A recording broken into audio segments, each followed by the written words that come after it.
it's kind of like we've gone back to season one where we're hunting things together, but it's almost like it's flipped. We see now that Dean kind of has a family of sorts. Like he's with Lisa and Ben, and he's happy, and he's carrying on and living a life of normalcy as well as he can.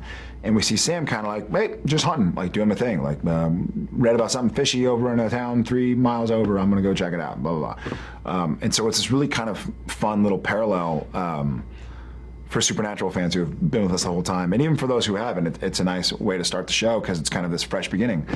But that's been our season so far. What's fun is we do this episode, and the way it ended up turning out is that Sam and Dean are on the run. People are obviously the Angels now have gotten fed up with Sam and Dean and how they keep throwing a wrench in the system.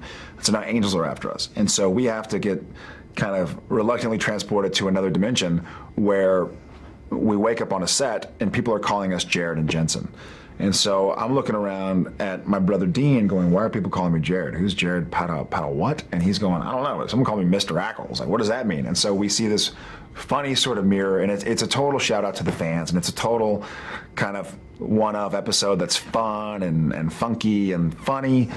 And we get to see this kind of funny, what would Sam and Dean do? Some of the exciting episodes we see in season 6 involve the Angels either putting Sam and Dean into another dimension of sorts to protect them, or the Angels kind of even going back in time to do things, or sending our boys back in time. And there's actually a wonderful episode that we just did where they have to send Sam and Dean back to the Old West to retrieve Samuel Colt's gun from Samuel Colt himself and try and hunt down what we think is the only thing that'll hurt the mother of all monsters. And so we don't have a whole lot of time, but we have to go back, and I get to ride a horse and wear Western gear, and we're both kind of chapped out in leather, and Sam and Dean are living in the Old West. And so that's probably my favorite episode of the year, just because it was such a departure and such a fun thing you get to do, to go back and be part of this Old West town. And we've always talked about wanting to do a Western, and I've always loved Westerns. I grew up in Texas and watching them, and so it's fun to kind of get a chance to explore.